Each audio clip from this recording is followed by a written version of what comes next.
desenvolvimento social com recorte de gênero e étnico-racial, segurança pública e justiça restaurativa, que substitui a lógica punitiva por uma cultura de paz e mediação de conflitos, educação e cidadania orientada à autonomia e à participação popular, arte, cultura, comunicação e ancestralidade, eixo transversal que fortalece a identidade e pertencimento. Esses pilares são orientados por princípios que são também uma crítica ao modo como as políticas públicas costumam operar nesses territórios como o nosso. Regeneração da confiança, respeito à diversidade, transparência, justiça social, a inovação de dentro para fora e uma abordagem que pratica sempre o pé no chão e a mão na massa. Nós podemos ver e já vivemos, em parte, o que esse território pode ser. Circuitos econômicos solidários que fazem o dinheiro circular aqui dentro da comunidade.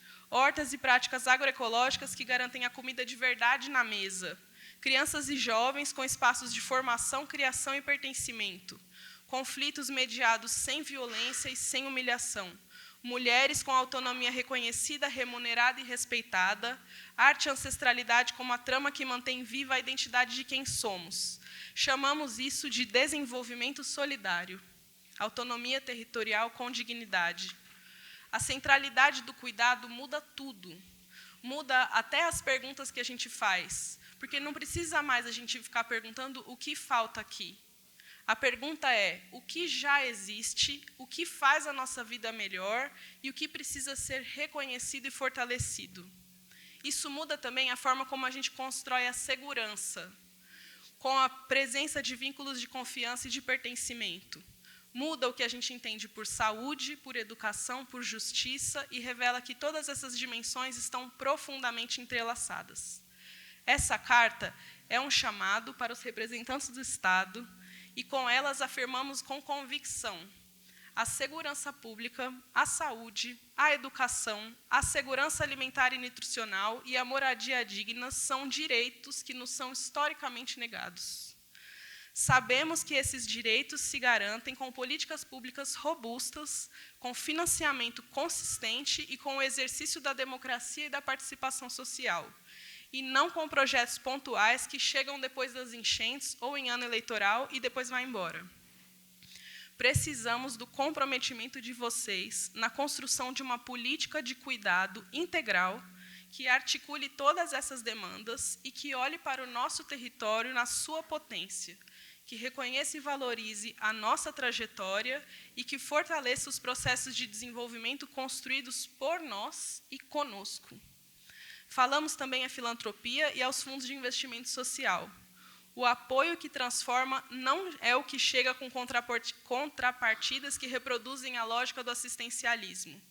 É o apoio que confia na nossa capacidade de lidar com o nosso próprio desenvolvimento, que financia a longo prazo, que aceita o erro como parte do processo, que repensa os modos de prestação de conta, que apoia mais do que fiscaliza e que celebra a nossa autonomia como resultado e não como ameaça. E falamos a todos os movimentos, organizações, coletivos e pessoas que reconhecem essa trajetória, algo de sua própria luta. A todos estendemos a mão para construir junto. Essa carta é o registro público de uma convicção que se consolidou em 25 anos de trabalho do Instituto NUA. É um convite para construir conosco esse projeto. Venha com o seu saber, venha com a sua rede, com a sua experiência, com perguntas críticas e propostas. O território de União de Vila Nova está em movimento e esse movimento tem espaço para muitas mãos. Obrigada.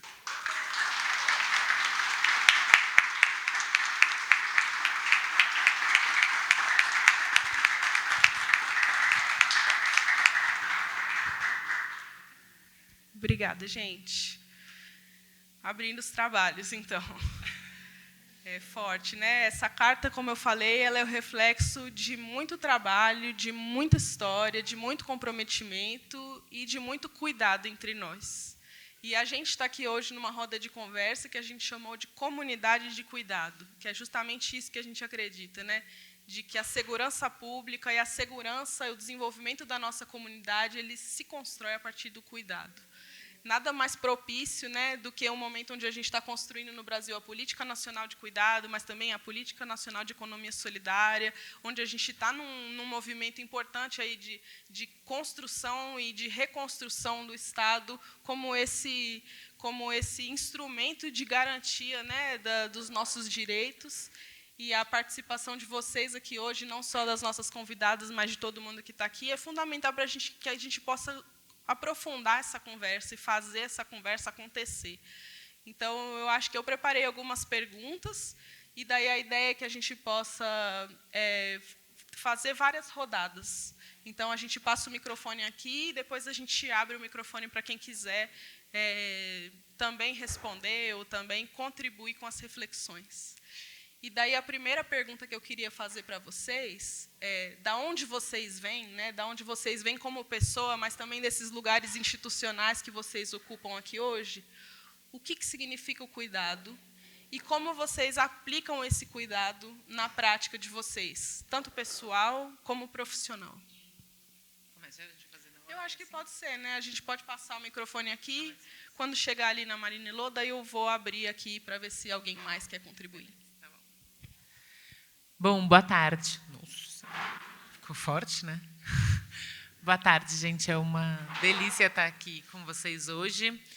Eu fui escutando você lendo o manifesto, Bi, e fui lembrando que eu conheço o trabalho do NU e da equipe e da comunidade há 20 anos. Então, muito do que você foi falando, eu lembro de ter ido vendo acontecer assim nos diferentes momentos. E realmente é muito bonito. Eu sou lá da Zona Oeste, mas eu tenho um carinho assim por esse União de Vila Nova, La Pena, Pantanal. Toda vez eu falo desse território porque eu acho que vocês vão se organizando de uma forma muito potente e ela está sempre atravessada pelo olhar do cuidado. Eu estou agora como vereadora, né? Mas eu sou formada em psicologia. Então, o cuidado faz parte da forma com que eu cresci na minha família. A minha mãe e o meu pai também são psicólogos. Então, o olhar para o outro e o olhar para mim sempre teve presente de alguma forma na minha formação. E acho que o que me trouxe para a política também é um pouco de um despertar, de um cuidado mais amplo, porque eu trabalhava na Secretaria Municipal de Assistência e Desenvolvimento Social, na SMADS, com um programa que chamava Ação Família, Viver em Comunidade, que acontecia aqui e acontecia no Galpão. E foi por meio do trabalho que eu falei, nossa, é na política que eu quero estar, por entender que a política tem um potencial de transformação enorme e que tinha a possibilidade de fazer a política diferente do que a gente está acostumado a ver.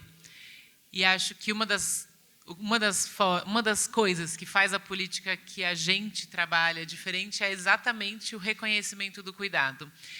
E aí, quando a Política Nacional de Cuidado é instituída, em 2024, a Marinelô me convida para fazer uma frente parlamentar do cuidado, que é a primeira vez que a Câmara e a Alesp se conectam em torno desse tema, desta forma. E aí acho que o cuidado assume um outro espaço, né? Não só a forma com que eu já normalmente faço, mas é como que a gente junta a técnica, como que a gente junta o que acontece nos territórios, já reconhecendo o cuidado, e como é que a gente potencializa isso a partir da política nacional. E acho que essa é a forma com que a gente está se organizando para trabalhar essa agenda, reconhecendo que ela também é atravessada por outras agendas que são muito relevantes para a sociedade que a gente quer que a gente seja, né? Então, o cuidado com as crianças e reconhecer qual é o papel de todos nós para que as crianças possam se desenvolver, o cuidado com os idosos, o cuidado com as pessoas com deficiência, mas também o olhar para as mulheres, porque ainda somos nós que exercemos a esmagadora maioria do cuidado. Então, para mim, na parte profissional, acho que dei um passeio rápido aqui.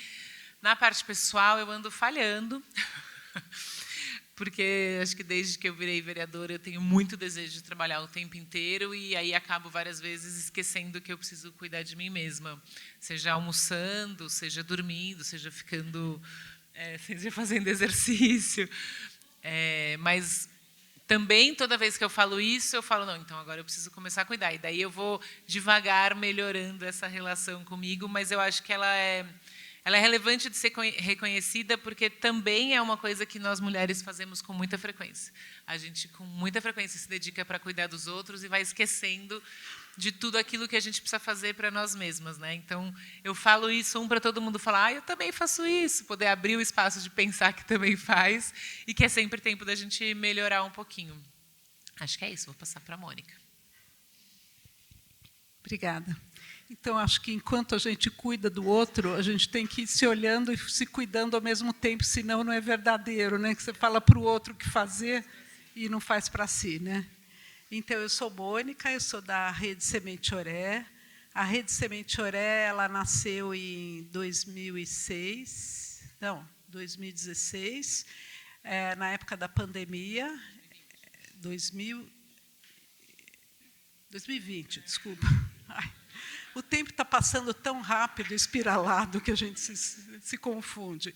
Então, e aí, assim, uma rede de vários territórios, de várias lideranças sociais que estavam se pensando em como se cuidar, como cuidar da sua comunidade.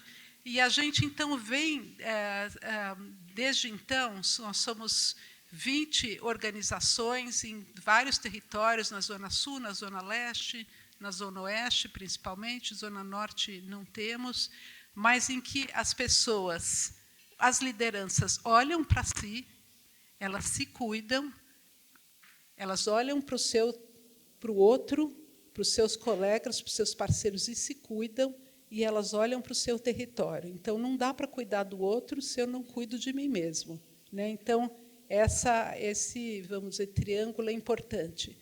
E eu acho que, assim, como o Hermes falou, né, tem muita regeneração da confiança. Eu sou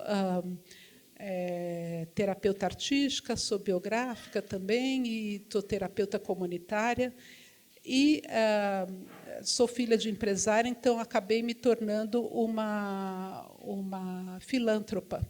E, como filântropa, né, como doadora, eu também sempre cuido de entrar no território assim, com muito cuidado, né? Então, assim, com essa escuta de perceber o que vocês precisam, o que vocês querem, onde vocês estão, vamos junto, né? Então, assim, também não é só doação, mas é acompanhar, não com os papéis, com as planilhas, que isso não me interessa em absoluto, mas assim, como é que a gente cuida um do outro, né? Como é que a gente ajuda a promover essa vitalidade comunitária que aqui vocês têm de sobra, né? Absurdo, né?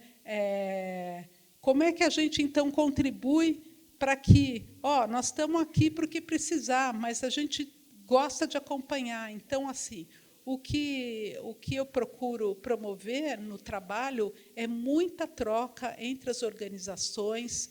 Tem assim uma constelação de saberes, onde cada um sabe um pouco. Então, quem é da cultura troca com quem é da alimentação, né? Quem cuida da fome. Quem cuida da fome troca com quem cuida das crianças, dos idosos, enfim. Então, assim, tem territórios com muita diversidade, e a gente acha que justamente essa diversidade é que traz riqueza, né? E, bom, acho que é isso. Não sei que mais. Tem mais alguma coisa? Tá bom.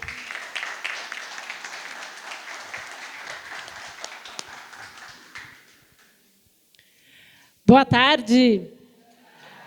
Boa tarde. É uma alegria para mim, uma honra mesmo estar aqui nesse dia de sol, nesse dia que a gente foi chegando com essas bandeirinhas coloridas, com as cores do Brasil.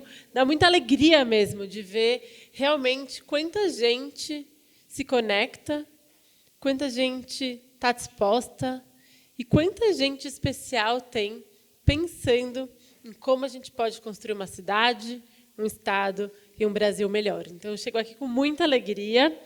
E, Bia, te respondendo, e cumprimento essa mesa maravilhosa, incrível, só de mulheres inspiradoras, mas te respondendo a pergunta de como é o cuidado lá de onde a gente vem, primeiro eu pensei na minha casa, na minha avó, nas minhas avós, na minha mãe, e daí você virou na pergunta e falou, de onde vocês vêm pelo trabalho? E daí eu pensei, não tem.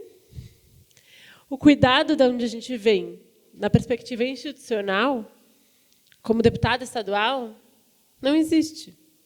Ele é visto como uma função que não é importante, que não é uma função para ser discutida na política, que não é uma coisa séria o suficiente, que não é tão importante quanto falar da economia, dos impostos, ou quanto falar de realmente a gente falar das taxas ou do aumento dos funcionários, de dinheiro. Cuidado não é uma pauta que está colocada na importância que ela tem. E por que ela é tão importante? Porque é a partir do cuidado que a gente se torna essencialmente humano. Assim, a gente está vivendo inteligência artificial, 1000 celulares, 1000 tecnologias, mas o que só a gente faz é cuidar um do outro para que a nossa vida se sustente. A gente não consegue viver sem cuidado e a gente não consegue viver sem cuidar. Só que reconhecer isso como um ponto essencial para a sobrevivência, essencial para a nossa construção de tecido social da nossa sociedade. E daí é tão bonito ver que o NUA está aqui há 25 anos. E quando ele fala regenerando confiança, talvez seja uma das formas mais bonitas de explicar o cuidado.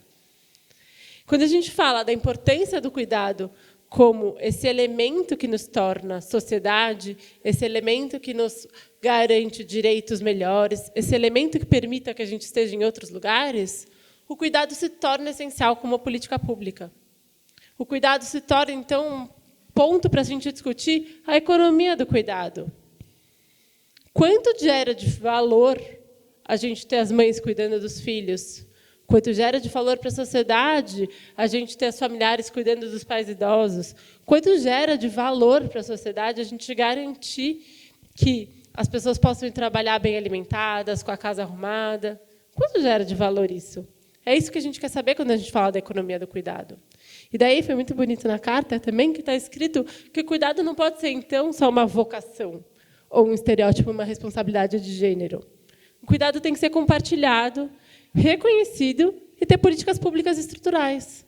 É um avanço quando a gente tem na Argentina, agora, a lei que garantiu que as pessoas que gastaram sua vida só cuidando dos outros possam estar com a sua aposentadoria garantida, porque elas contribuíram economicamente para a sociedade sem nunca terem sido reconhecidas por isso.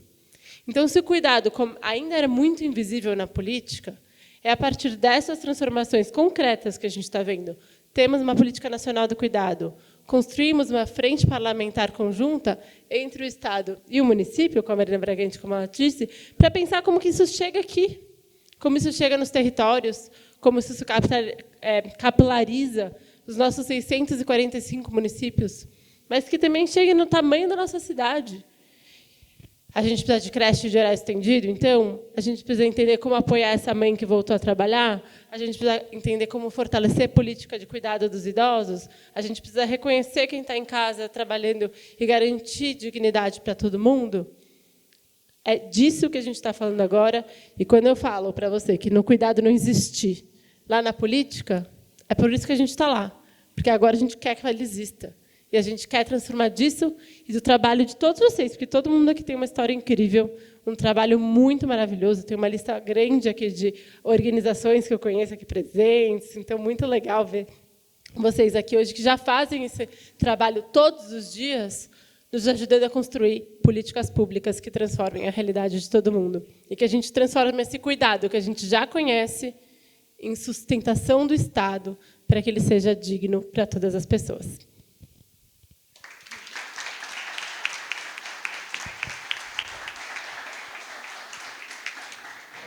Obrigada. Eu queria cumprimentar a Maria Alice, da Fundação Setúbal, que chegou.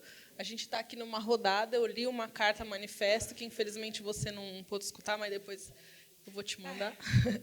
E a gente está numa rodada de perguntas. Eu vou passar o microfone para você agora, e depois a ministra responde. Mas a pergunta que eu fiz é assim: o que é o cuidado?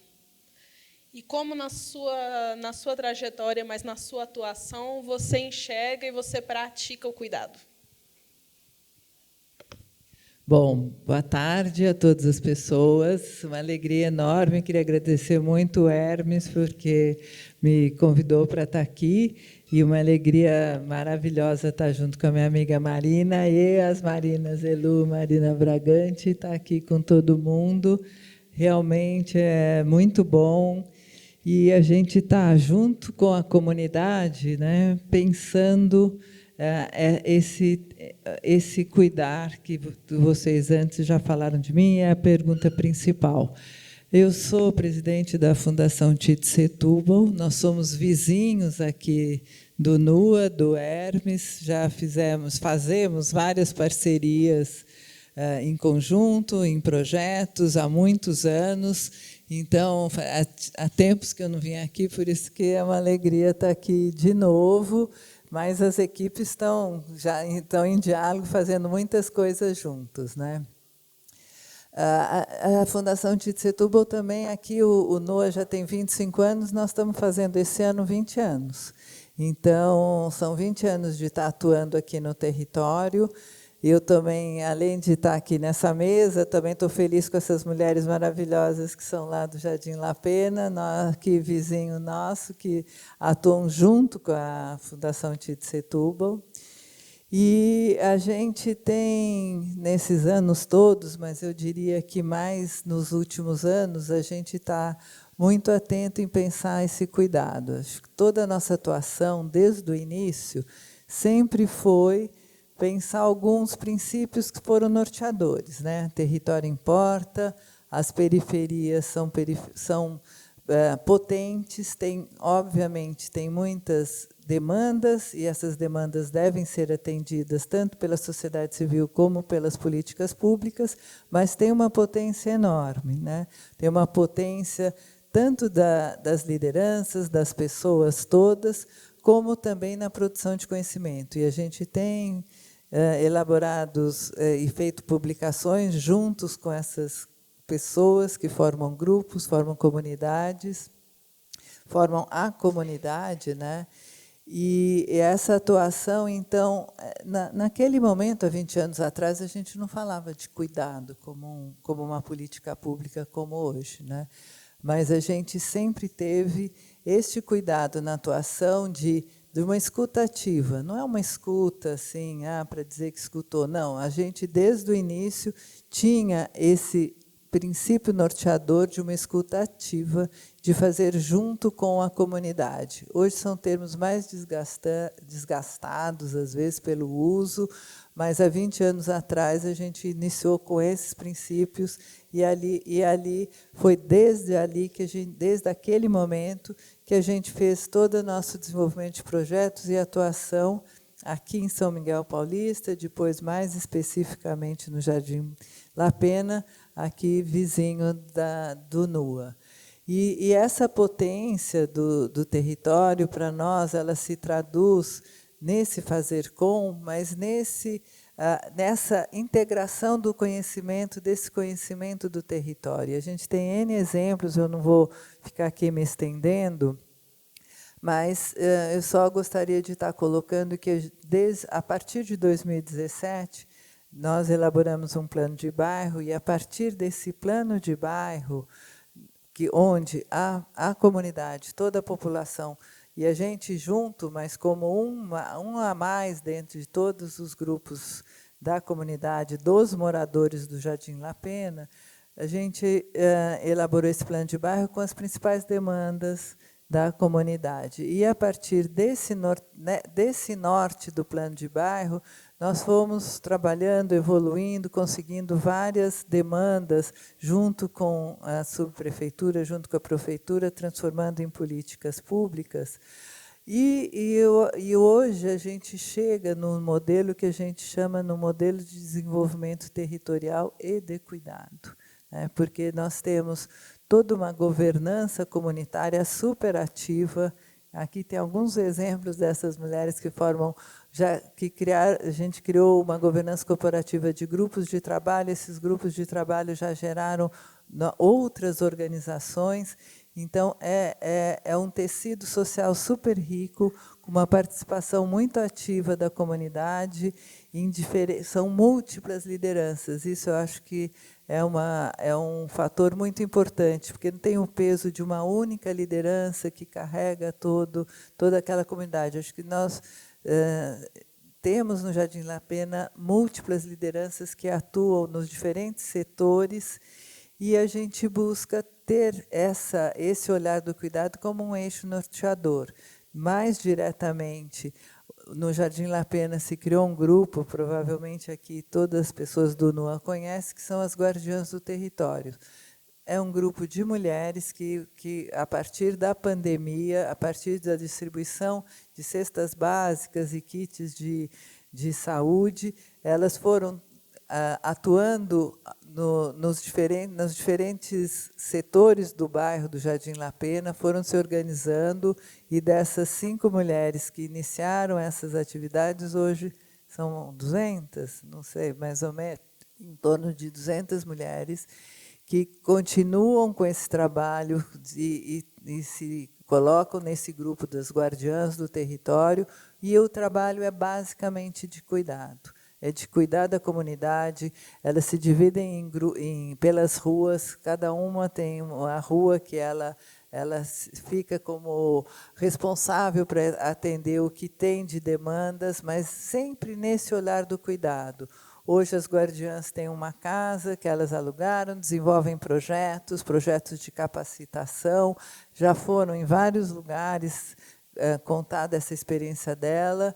Então, eu acredito, para não ficar falando muito mais, que a gente, conseguindo, passo a passo, conseguindo, junto com esses grupos da comunidade, estamos construindo uma transformação do território. E um eixo fundamental é o cuidado nesse modelo nosso. Então, a gente está aqui muito feliz de estar compartilhando com o NUA, que tem uma experiência incrível também de desenvolvimento territorial, com apoio do IDES, a gente está acompanhando.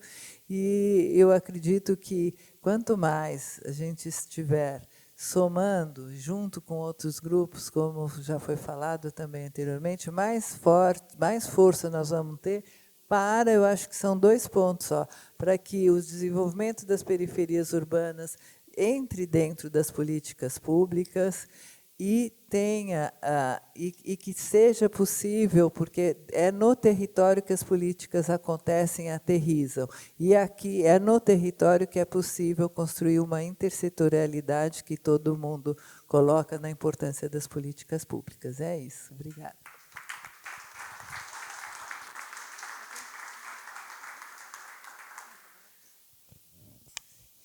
Bem, boa tarde a todos, a todas. Primeiro, quero agradecer a Deus por estarmos aqui e cumprimentando de um modo muito especial aqui aqueles que estão nos recebendo, né? Que é o Hermes e a Mazé. Muito obrigada pelo trabalho que fazem e por nos receber nesse espaço tão afetivo. Quero cumprimentar também a Bia, e uma carta muito competente, muito bem escrita, passando por tantos temas. É apenas a revelação desses 25 anos de trabalho aqui nessa comunidade. Quero cumprimentar também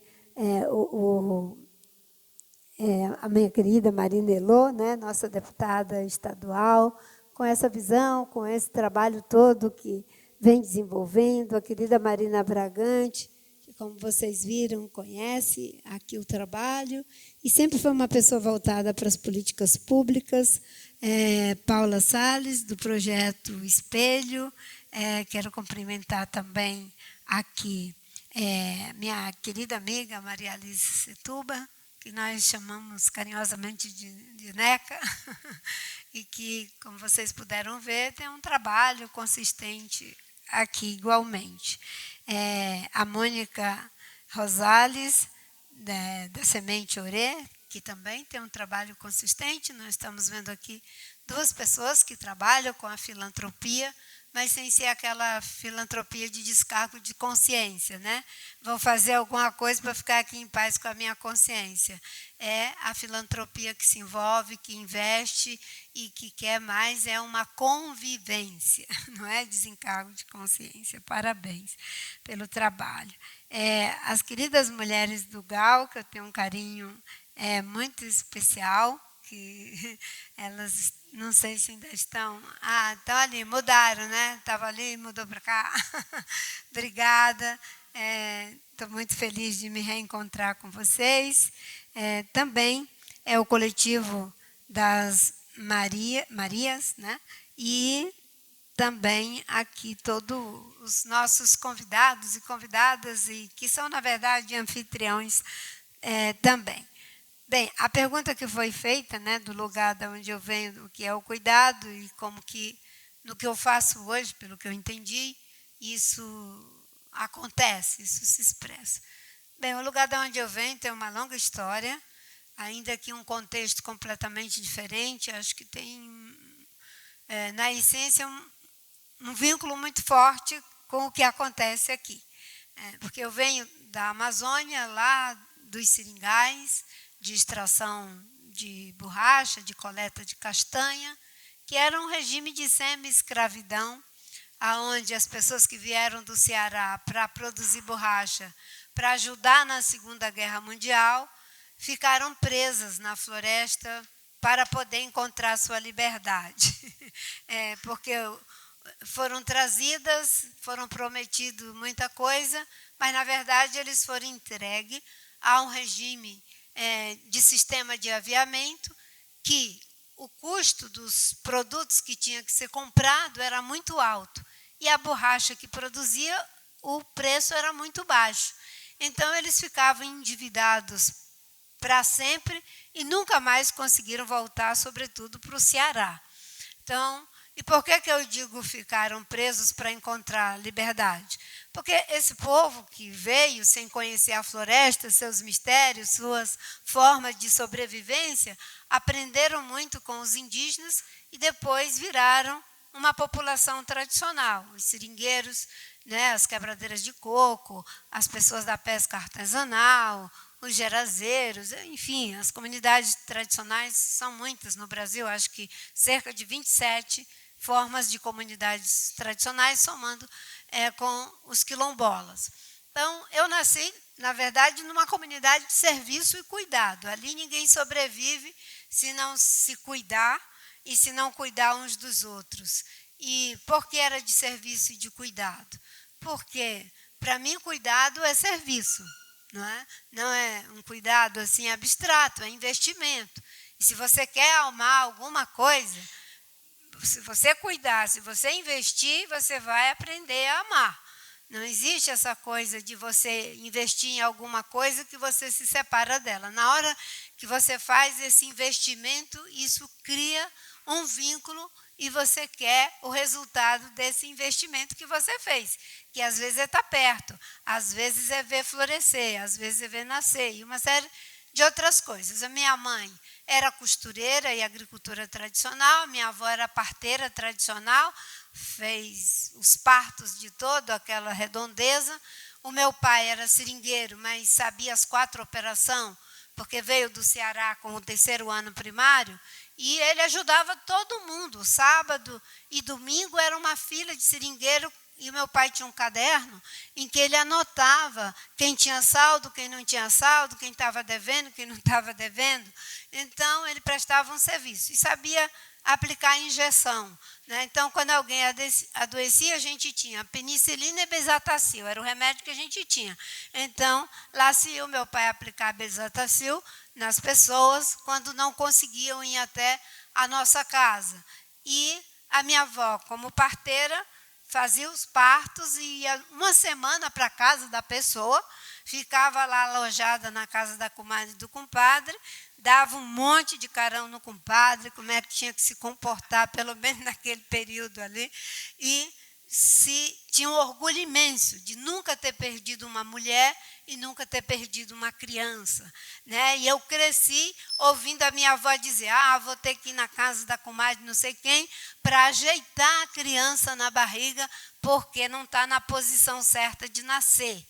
E é uma arte, é uma ciência, porque ela ia lá e fazia ajeitar a criança na barriga.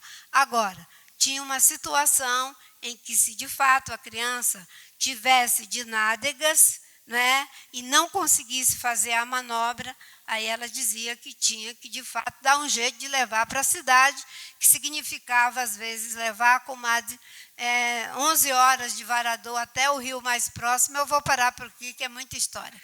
Então, e o meu tio era um mateiro. O mateiro é a pessoa que entende tudo de floresta, né? Se perdesse uma pessoa, era atrás dele que se ia. E ele ia para o terreiro, é uma ciência, hein, gente, cheia de mistério. E sentia o cheiro, olhava, escutava, e ele dizia: é nesse rumo que tem que procurar.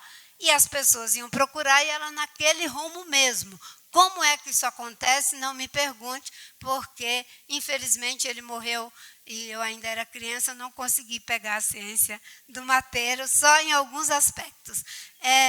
E essa comunidade de serviço e cuidado, né, era num sistema de muita dificuldade mesmo. Então, acho que isso, para mim, faz parte. E como é que a gente traduz isso depois? A gente tem que traduzir isso nas políticas públicas, porque quis Deus e o povo brasileiro, e do Acre e de São Paulo, que eu fosse vereadora, deputada, senadora por 2 mandatos pelo Acre, deputada federal, agora por São Paulo, ministra do Meio Ambiente 3 vezes e, ao mesmo tempo, candidata à presidência da República por 3 vezes. Então, como é que tudo isso se mistura e se manifesta? Em políticas públicas que ajudem a entender que não existe ser humano, como disse a Marinello, sem cuidado. Sem cuidado não existe país, sem cuidado não existe nação, não existe universidade, centro comunitário, família, não existe gente. O que faz a gente existir é o cuidado. Portanto, essa talvez seja a maior economia. Uma família que põe seus filhos na escola com muita dificuldade está ajudando o país a ser melhor e maior, independente de governo. Uma pessoa que cuida dos idosos para que eles vivam com dignidade está dando uma grande contribuição para o Estado e para o governo. Imagine se fosse ter abrigo e asilo para todas as pessoas idosas. Quem cuida são as famílias. Aí é um dever moral? É um dever ético? A gente faz por afeto, por amizade? Mas tenha santa paciência. Na história da humanidade, parece que só quem tem que fazer isso é as mulheres. Tem que começar a dividir com os homens. Se são só as mulheres, mesmo também sendo os homens, o Estado tem que reconhecer e quem cuidou a vida toda tem que se aposentar porque cuidou. Então, são avanços que a gente vai conseguindo. E, obviamente, que vocês me conhecem porque, de alguma forma, acho que desde que nasci, eu aprendi a cuidar da natureza. Só que cuidar da natureza também não é algo de carteirinha para meia dúzia de pessoas. Todo mundo tem que cuidar do seu lixo, cuidar da sua água, cuidar de economizar, de não contaminar o rio. Agora, tem coisa que a gente faz individualmente, tem coisa que a gente não faz. Despoluir o rio não é a comunidade que vai conseguir, isso é tratamento de esgoto, isso é investimento do poder público que, porque não cuidou no passado, estragou de uma forma tal que não tem indivíduo que resolva sozinho. A mesma coisa é quando a gente tem uma sociedade que vai adoecendo nas suas relações com violência, com descolamento, precisa dos espaços especializados para esse cuidado. E ainda bem que quem faz isso não é só o governo. Aliás, é mais potente quando a comunidade faz. Tem 25 anos, né, de experiência, busca ajuda, busca parceria, faz relações. Então, acho que eu gostei muito da frase, já vou terminando por aqui, né, de que a abordagem não é o que vocês precisam, né, o que está faltando, mas é o que vocês têm. Isso é muito poderoso, né, porque eu sou uma pessoa de fé. Eu gosto muito de quando eu faço essas conexões. Jesus Cristo, né, quando ele povo muito, 5.000 pessoas com fome, ele fala para os discípulos, tem que dar comida para essa gente. Os apóstolos, você está doido? É 5.000 pessoas. Vamos conseguir como comida para essa gente? Aí ele vai lá e pergunta o que eles têm. Aí um menino fala, 5 pães e 2 peixinhos. E com esses 5 pães e 2 peixinhos, ele arregaça, como dizem as pessoas. Ainda sobrou 5 cestos de pão e etc. E não sobrou peixe, notem bem. Por que sobrou pão e não sobrou peixe? Porque naquele tempo não tinha geladeira, não tinha essas coisas para conservar as coisas. O pão seca, vira lá uma coisa, dá para levar, mas o peixe ia apodrecer, não é? Então, a gente tem coisas que a gente consegue manter e tem coisas que não consegue fazer, não adianta nem a gente se meter, porque isso é responsabilidade do Estado, às vezes das empresas, das várias formas. Então, gostei muito disso. Não é o que falta, é o que vocês têm para, a partir daí, a gente poder trabalhar. E, por último, acho que o cuidado, né, aí na minha visão, é uma abordagem que parece contraditória, né? Mas é uma coisa que é totalmente plural e, ao mesmo tempo, singular. Ninguém consegue cuidar de tudo, certo? Ninguém consegue cuidar de tudo. E a vida é assim, uns cuidam da saúde, outros cuidam da educação, um cuida disso, outro cuida daquilo. Você não vai encontrar quem consegue cuidar de tudo e ainda cuidar do resto. Por isso que aqui a gente tem um verdadeiro banquete de competências das universidades, dos que ajudam a formular, às vezes, as políticas, das pessoas que se formam na comunidade, pegam o conhecimento local e transforma isso em competência e aplica na comunidade. São várias competências. E por que é plural e, ao mesmo tempo, diverso, né? E, ao mesmo tempo, único e singular? Porque também ninguém tem as mesmas necessidades. As comunidades têm necessidades comuns, mas têm necessidades diferentes. As pessoas têm necessidades comuns, mas têm necessidades diferentes. Eu fui tratada uma vez, um médico, né, quando eu era atendida como indigente, e eu nunca me esqueço, ele nem olhava para a minha cara, né? Eu chegava amarela da cor de um açafrão, com hepatite, e ele nem olhava, ele já passava assim, é parema. Pesquisa o que é heparema, se vai resolver o problema de quem está com uma hepatite no nível que eu estava. Ele não olhava para a cara da gente. A gente precisa desse olhar singular. Qual é a minha necessidade? É diferente, né? É diferente. E uma vez eu fui consultada por uma pessoa que falava castelhano, eu não sabia falar. Aí ele perguntou para mim, você é zelosa? Meu Deus, como é que essa pessoa pergunta isso para mim? Eu, claro que sou. Aí ele, sim, mas e como é com o seu marido, com os seus filhos? Eu digo, mas claro que eu sou zelosa com meu marido e com meus filhos. Mas ele estava perguntando se eu era ciumenta. E eu, na minha simplicidade, que não sabia falar a língua, para o Nordeste, ser zeloso é uma pessoa limpa, aciada, né? Então, aquele médico estava me ofendendo. Veja que você tem que olhar para a especificidade das pessoas. Essa pessoa sabe falar castelhano, sabe falar inglês? Não sabe, então tem que arranjar um jeito de comunicar. Meus amigos, muito obrigada. Eu estou muito feliz de estar aqui com 2 jovens políticas, com uma comunidade, com uma pessoa que tem dedicado junto com a sua companheira a sua vida e com todo esse corpo de colaboração e cuidado para dizer que a gente precisa se cuidar.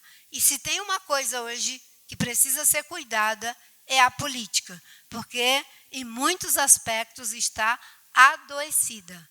Como é que alguém pode ir num outro país, articular com um país para taxar o nosso país em 50%? Vocês conseguem imaginar isso? Quantos empregos se perdem? Quantas coisas se complicam com uma coisa dessa? Isso só pode ser um adoecimento grave da política que nós precisamos cuidar, né, para não deixar que as coisas vão de ladeira abaixo. Obrigada.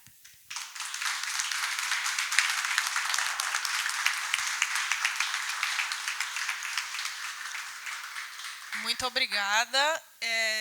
Eu até tenho mais perguntas, mas antes eu quero saber se alguém quer falar alguma coisa. Posso seguir? Então, vamos seguir. Eu vou fazer agora uma pergunta para a Mônica e para a Maria Alice. Vocês sentaram intercaladas assim, mas vamos lá. A gente sabe, e a gente vive aqui no NUA, que tem uma coisa muito forte, que é a ajuda mútua. Sabe aquela coisa de um ajudar o outro quando precisa? Porque também ajudar o outro, e eu acho que isso que vocês estão falando, que o cuidado ele também não é só uma coisa assim que vai de uma ponta para outra, uma pessoa que doa e uma pessoa que recebe. O cuidado ele é muito mais circular que isso, porque quando você ajuda, você também é ajudado, né? E a gente aqui vive muito essa relação de ajuda mútua. Sei lá, uma filantropia comunitária. Qual é o papel, vocês acham, do investimento social privado e da filantropia, que a gente pode chamar de, sei lá, convencional? Daí vocês podem depois me corrigir aí, por favor. Como que ela encaixa e como que ela caminha junto com essas relações comunitárias? Como vocês acham que essa combinação vai ajudar a gente a fortalecer essas redes de cuidado aqui em União de Vila Nova, no Jardim La Pena, no Jardim Pantanal?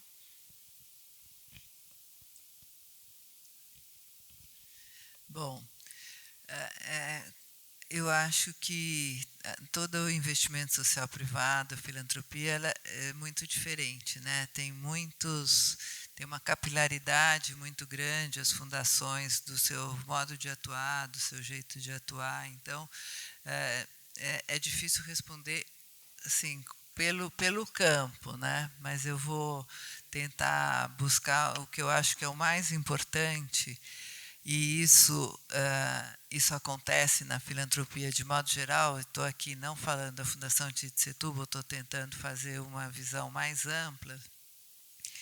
E eu acho que o principal, dentro de pensar o que você colocou, né, que é as organizações da comunidade e essa ajuda mútua que acontece, acho que cabe à filantropia acreditar nas organizações de base. Eu acho que esse é o principal, nesse contexto todo que nós estamos discutindo aqui, é isso, porque, como eu falei, a filantropia tem várias formas de atuar, e de uma forma mais macro, por setor, ou não, mas assim, dentro da sua pergunta, eu acho que o que é fundamental é acreditar nas organizações de base, porque muitas vezes a filantropia tem esse olhar muito hierarquizado, de cima para baixo, e com muito controle, de querer ter um controle de tudo que está acontecendo, que quase que transparece como uma desconfiança, né? Então,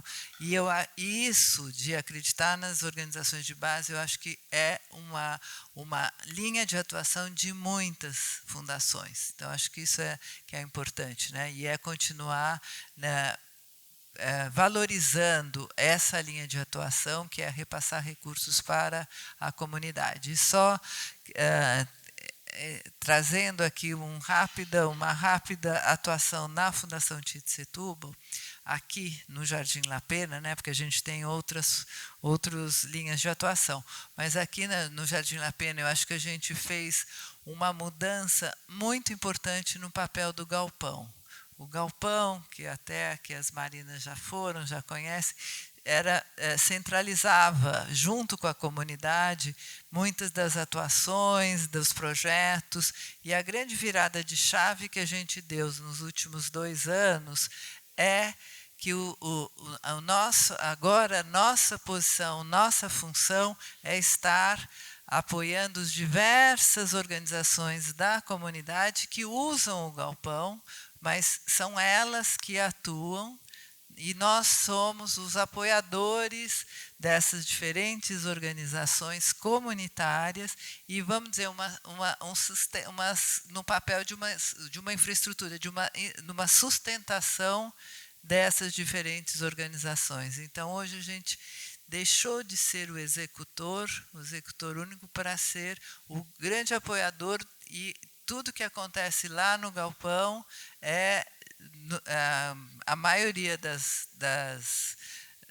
dos projetos, da atuação, do que está acontecendo lá, grupos, comunidade, grupos de música, de meio ambiente, enfim, são as organizações que têm autonomia para fazer o que elas quiserem, né, dentro da discussão do que elas fazem. Então, eu acho que isso vira uma chave de que... e aí tem as meninas aqui que podem até contar um pouco mais, mas que essa confiança no uso do recurso, na confiança das diferentes lideranças, não é uma única liderança, da importância de se criar diferentes lideranças no território, né? Então, eu ficaria por aqui com isso daí, tá?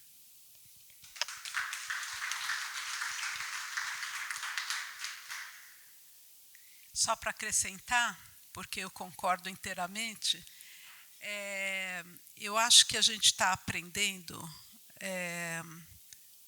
como filântropos, a descolonizar o pensamento.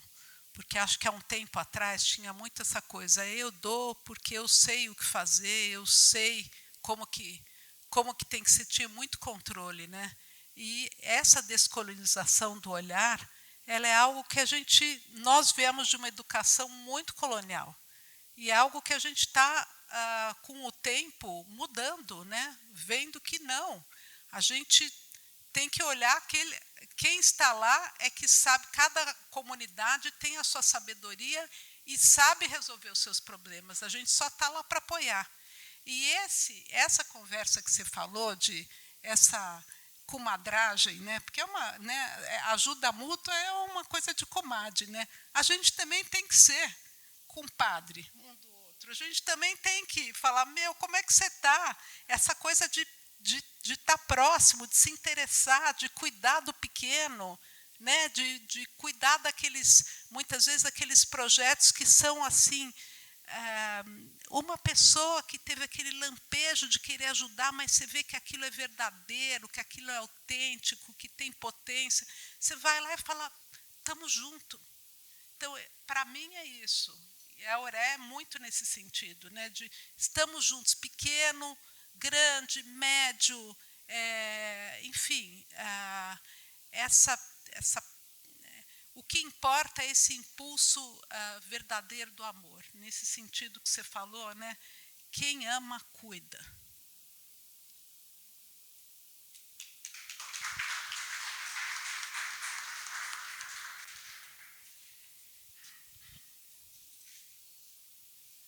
Eu queria falar um bocadinho. É que eu acho que a filantropia periférica é uma coisa que não se fala. Mas quem primeiro doa a sua garagem para que comece uma atividade é quem está na periferia. Quem primeiro doa horas de trabalho é quem está na periferia. E eu acho que isso precisa ser reconhecido como uma filantropia periférica. É a pessoa, daquilo que ele tem, do seu melhor, ele oferece para seus comunitários, né, para os seus conviventes ali. E eu fico muito feliz que, nessa tarde, a gente possa colocar na mesa mulheres com essa sensibilidade, tanto as nossas parlamentares, quanto Mônica e Maria Alice. Eu fico muito feliz porque a gente está numa comunidade que já foi considerada a segunda mais violenta de São Paulo, e essa relação de investimento que essas fundações e essas pessoas trouxeram para esse lugar, acreditando nas pessoas, é o que faz a diferença. Sabe? Sem ser um capital engessado, eu acho que as pessoas da comunidade precisam aprender a prestar conta por uma questão de transparência, né? Mas a forma como se é prestado conta, tanto na Semente Auré que não existe uma prestação de conta Excel, quanto na Fundação Tito Setúbal. Eu acho que é um modelo que as outras organizações precisam olhar com esse cuidado, porque não se trata só de uma filantropia transformadora. Eu acredito que é esse modelo de filantropia que a gente pode falar também de filantropia reparadora, que traz uma reparação para os territórios, para quem está lutando lá há tanto tempo. Então, eu fico muito agradecido com a presença de vocês.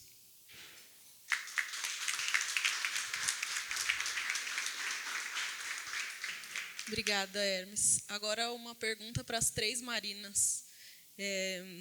Vocês estão me ajudando a dar essa definição para o cuidado como uma coisa muito ampla, muito plural, mas sem correr o risco de achar que o cuidado é tão amplo que, na verdade, ele não é nada, ele se dissipa, né? Mas, assim, eu acho que a gente falou que o cuidado não é uma coisa que é essencial às mulheres, apesar de ser uma sobrecarga, porque elas estão mais responsáveis, mas tem um movimento aí da gente tirar isso das costas das mulheres e construir essa corresponsabilidade, essa melhor divisão do trabalho de cuidado. Mas vocês falaram, e eu aprendo com vocês também, principalmente com a ministra Marina Silva, mas também com a Edilene das Marias, com as companheiras do GAL, com as companheiras do MAB, que cuidar das pessoas e cuidar do território é uma coisa só. Não dá para separar. Essa coisa do debate social e do debate ambiental não são coisas separáveis. Estou partindo daí que eu aprendi com vocês. Daí a gente está falando da Política Nacional de Cuidado. E vocês falaram que tem essa frente parlamentar do cuidado, e a Política Nacional de Cuidado, para ela virar, né? Bom, tem a Política Nacional do Cuidado, que é uma lei, e daí, a partir dela, a gente vai construir um Plano Nacional do Cuidado, daí a gente tem um comitê estratégico para tentar colocar esse plano em prática. Mas eu tenho uma grande pergunta para vocês 3. Como é que a gente territorializa isso? Como é que... Daí, assim, não é como isso chega no território, mas como é que isso parte do território para construir esse plano?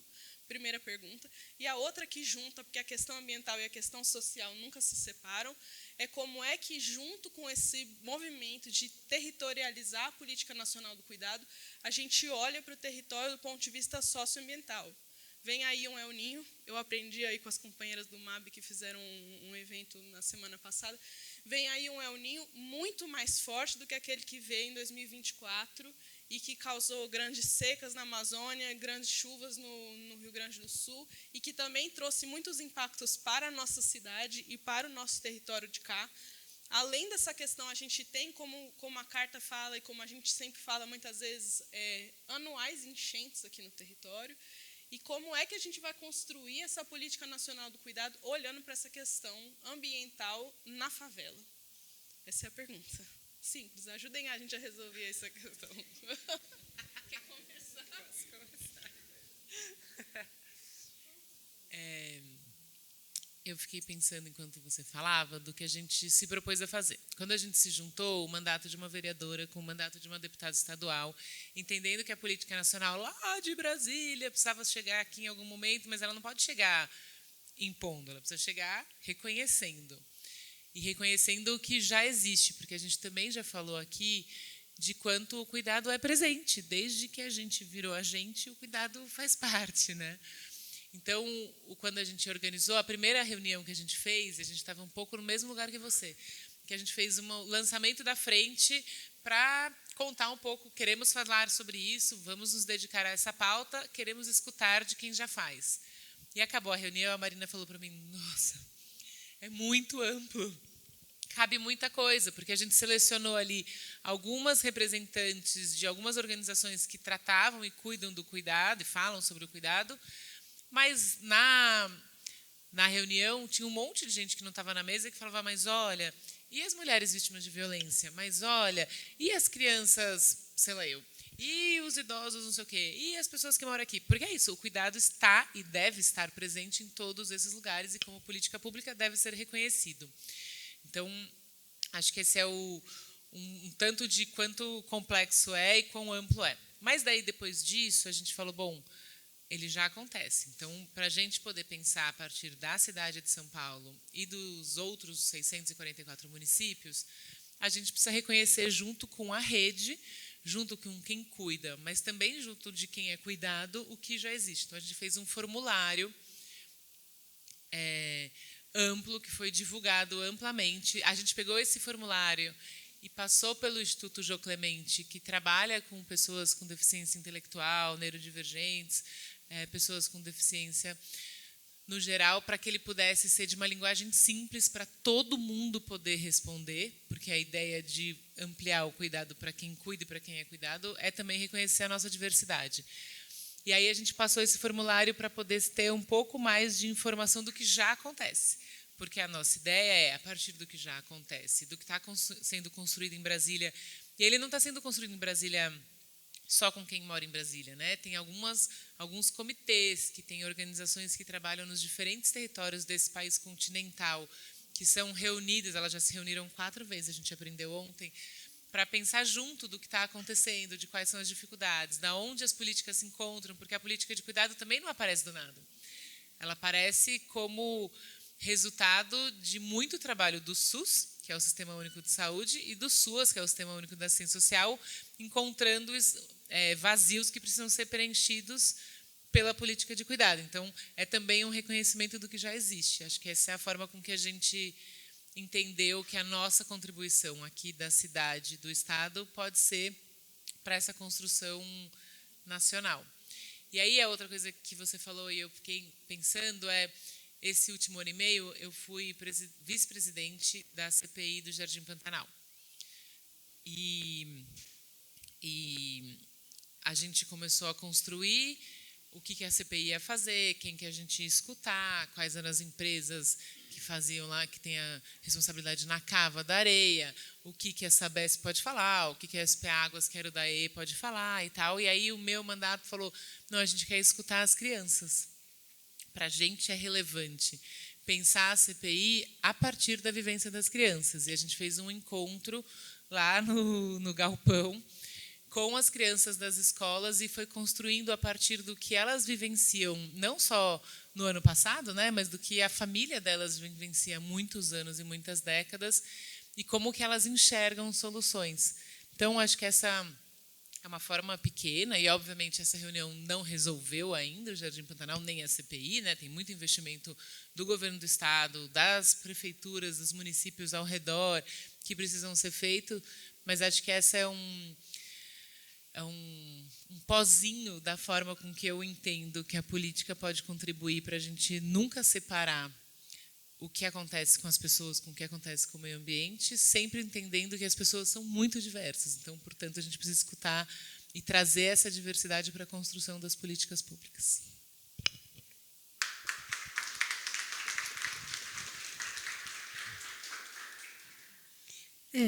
O desafio de como é que isso não fica tão expandido que se perde e nem tão denso que não consegue se expandir, né? Acho que essas duas coisas têm que estar juntas. E eu vou falar um pouco, né, de como, olhando para essa questão, sobretudo da mudança do clima e dessa não separação entre social e o ambiental. Acho que, no começo, a luta ecológica tinha muito o meio ambiente estrito sensu, muito ambiente, né? E fez sentido naquele momento em que isso parecia que não era uma questão, porque parecia que a natureza era infinita, podia fazer o que quisesse com ela, que não ia acontecer nada.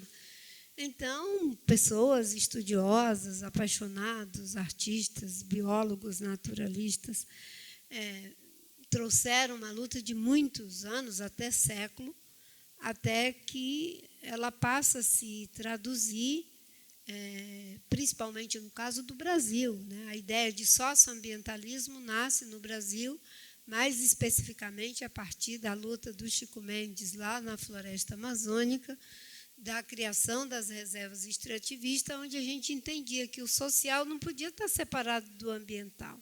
Não existe sustentabilidade ambiental se não tiver sustentabilidade social, cultural, econômica, e eu diria até política e ética. Então, essa luta ela surge na prática e se transforma na grande bandeira hoje que o mundo trabalha, como integrar economia e ecologia na mesma equação.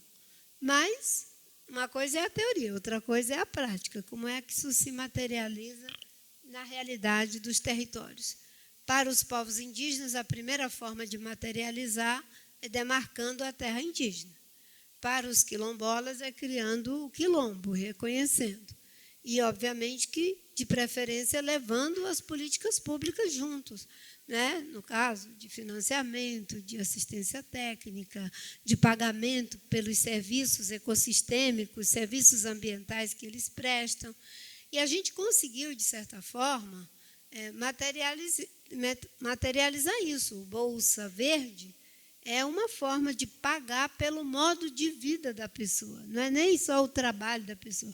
A pessoa tem um modo de vida que preserva, que é o caso das populações tradicionais e dos indígenas. Então, nós criamos uma bolsa que hoje já atende 90 mil famílias, não é, de pescadores, de pessoas que são extratores de látex, de castanha, das várias comunidades tradicionais. É uma forma de territorializar e customizar. 65% dessas bolsas são destinadas às mulheres, que é quem mais fica no território, porque muita gente vai embora, os lares são chefiados por mulheres. Então, a bolsa tem a titularidade para as mulheres.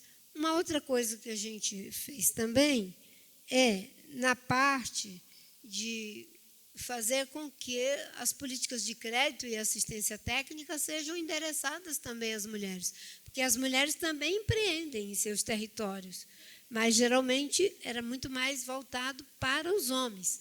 Hoje, a maioria dos títulos da reforma agrária também estão sendo destinados para as mulheres. O crédito, a assistência técnica, é uma forma. Isso é uma reivindicação das mulheres, não é algo assim solto. E mais outro programa que nós precisamos, e aí é bom se apropriar bem disso, é um programa Cidades Verdes e Resilientes, que é um macro programa do Ministério da Cidade, junto com o Ministério do Meio Ambiente, e um programa do Ministério do Meio Ambiente, em parceria com o Ministério da Cidade, que se chama Adapta Cidades. Como adaptar as cidades, os lugares, as comunidades, às mudanças do clima. E aí tem espaço, porque são feitos editais, as comunidades podem concorrer nesses editais. E uma coisa, nós temos 1.942 municípios que são suscetíveis a eventos climáticos extremos. Agora, em Santa Catarina, nós temos um tornado, certo? Daqui a pouco, na Amazônia, nós vamos ter seca. Daqui a pouco, no Rio Grande do Sul, nós vamos ter cheia demais. E aqui também, seca e cheia.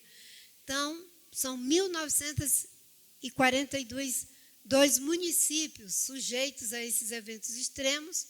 No estado de São Paulo, são 140 municípios, não é nem porque vários são atingidos, mas os que, com certeza, que vem sendo pesquisado pelo CEMADEM, que é o Instituto de Meteorologia, de Acompanhamento Meteorológico do Brasil, que nesses municípios, com certeza, pode acontecer o que aconteceu em São Sebastião.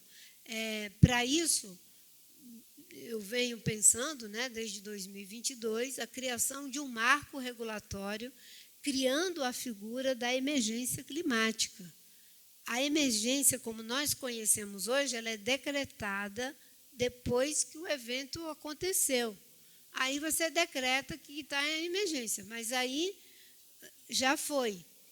Quando acontece algo que eu já sei que vai acontecer, você tem que ter permanentemente para que os investimentos sejam permanentes, porque ninguém muda a realidade de um rio, uma comunidade inteira assentada num lugar de forma inadequada, que sabe que vai deslizar, que vai encher e que pode matar aquelas famílias. Se é de forma permanente, os investimentos do governo federal, do governo estadual, da prefeitura, têm que ser permanentes também.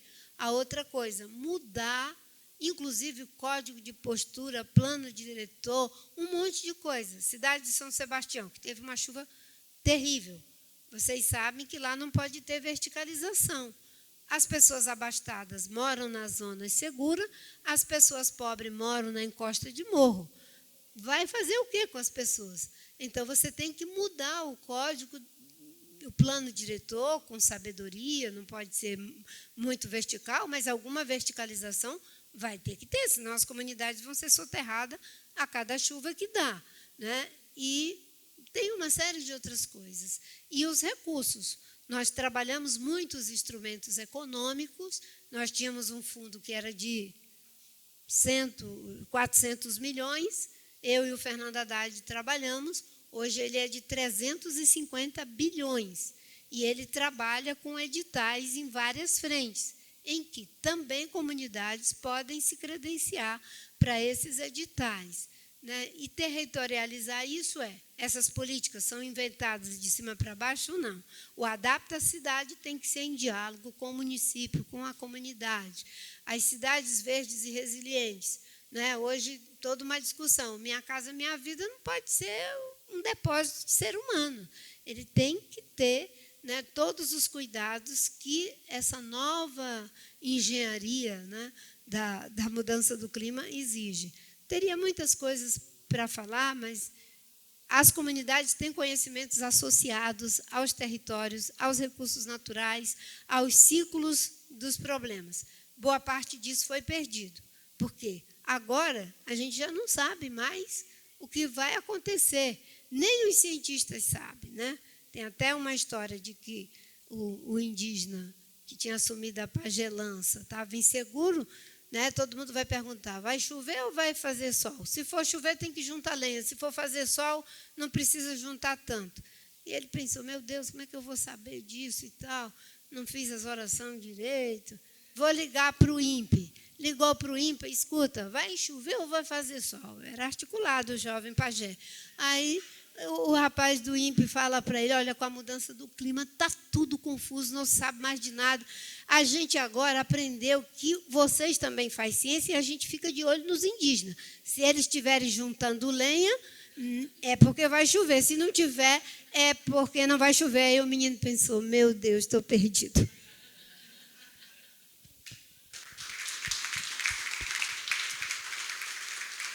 Eu vou passar para a Marina, mas eu só vou dar 2 pitacos em cima da fala da Marina Silva aqui. O primeiro, assim, como é dentro da sua pergunta, tá? Mas só ressaltando. Eu vi uma vez a Marina discutindo a importância da Bolsa Verde, das bolsas que vão para os territórios indígenas, território quilombola, enfim. E tudo isso porque são ali que as pessoas estão e que se dá condições delas se sustentarem, permanecerem e preservarem a floresta. Mas como isso é desqualificado. Então, é isso que eu quero falar por um certo grupo. Assim, as pessoas têm dificuldade de entender essa importância.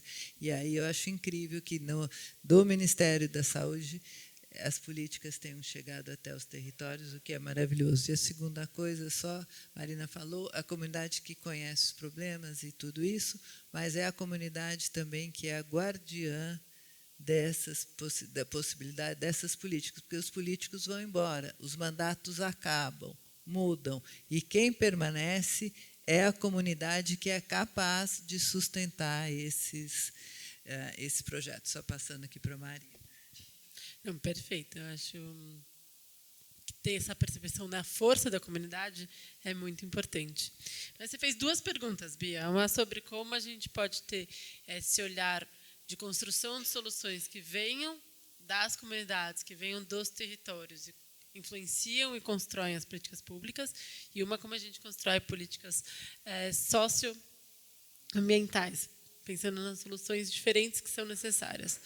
E daí a Marina Bragante já trouxe uma resposta perfeita, que era o olhar de quem que está na política, né? E como é a forma de fazer. Então, quem está na política que valoriza isso, coloca a escuta das crianças para construir um plano de solução num lugar público. Se quem está na política pensa e sabe as diferentes necessidades do povo da floresta e de quem está pescando, constrói políticas públicas a partir dessa ótica. Então, tem um olhar da qualificação nesse lugar da política, que elas trouxeram da importância disso, e a Marina Silva trouxe muitos casos concretos de como é possível fazer isso.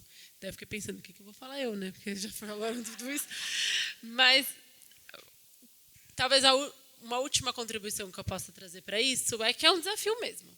É um desafio porque, quando a gente fala de políticas públicas, a gente está necessariamente falando de investimento do nosso dinheiro público em larga escala.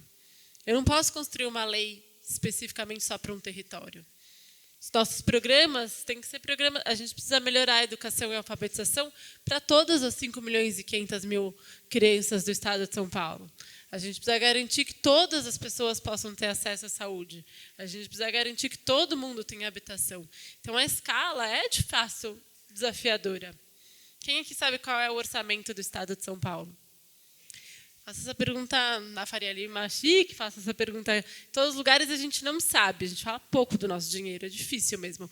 Mas dá um chute, bem alto.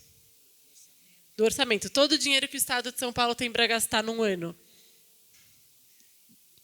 Quanto? 55 bilhões. Mais. Bem mais. Vamos lá, chutes. As crianças, quando eu pergunto para elas, elas gostam mais de chutar. Elas têm menos aflição de errar. 400 bilhões. Bem perto. A gente está falando de 380, 390 bilhões de reais. É o orçamento só do estado de São Paulo. O segundo maior orçamento do Brasil, só perde para o do país. Como gasta todo esse dinheiro com responsabilidade, sabendo para onde foi, sabendo que a gente está pagando todos os professores, todos os médicos, todos os policiais, garantindo que chegue em todos os lugares. Então, tem um desafio mesmo de construir políticas públicas pensando em escala. E como que fica o território quando a gente olha nisso? Então, a construção de desenhos organizacionais que permitam que a gente tenha soluções diferentes para cada território, que a gente olhe as diferentes necessidades, mas que a gente não perca de vista o coletivo, é um dos papéis da administração pública muito importantes. Mas que também leva para os territórios a clareza de que não é tudo que vai vir do Estado. O Estado é mesmo muito importante, vai fazer coisas muito importantes. Mas a gente está aqui num projeto de 25 anos que não surgiu pelo Estado, e que surgiu da potência e da capacidade dos conhecimentos e dos recursos que já estão na comunidade. Isso é muito rico, porque é nesse encontro entre o terceiro setor, as organizações, a filantropia, as empresas e os empresários, as famílias, o Estado e as organizações do território que a gente constrói um tecido social forte. E é muito bom e é muito bonito a gente ver que é possível fazer isso nesses encontros, que a gente não precisa esperar ter todas as respostas, porque tem neste encontro, talvez, onde a gente ressoa como sociedade. Então, entendo que a gente tem um desenho a sempre construir para que todas as vozes sejam potentes nessa construção de soluções.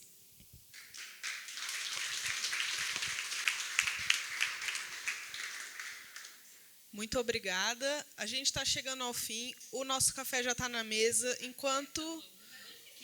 Enquanto os nossos companheiros da cozinha, cozinheiros e cozinheiras, não chegam aqui para se apresentar e explicar o nosso café. Será que eles ouviram? É para eles virem para cá. Adolfo. Enquanto eles se organizam e vão aparecer aqui, eu queria saber se alguém aqui na plateia gostaria de falar alguma coisa, quer fazer alguma pergunta ou alguma contribuição. Você se apresenta, por favor? Boa tarde. Eu quero, primeiramente, agradecer o Hermes e a Mazé por nos proporcionar essa tarde maravilhosa, com essas mulheres aqui, assim, de uma performance e qualidade e trabalho incrível. E aí, como já dizia minha mãe, Paula, nunca perca uma oportunidade. Então, eu estou aqui enquanto coletivo, enquanto comunidade, e eu não posso perder essa oportunidade. Quando a gente fala dessa política do cuidado, quando a gente fala desse lugar que já acontece, que já existe, e construir essa política a partir das realidades. Eu preciso dizer, eu sou Paula Salles, sou uma mulher sobrevivente ao câncer de mama. E, a partir disso, eu idealizo um coletivo, que é o coletivo Espelho, Espelho Meu, que são as mulheres oncológicas, e começamos a pensar, a estruturar e a realizar também a partir das mulheres sobreviventes, a partir das mulheres em remissão. Infelizmente, esses dados, né, de diagnóstico de mulheres oncológicas só têm crescido.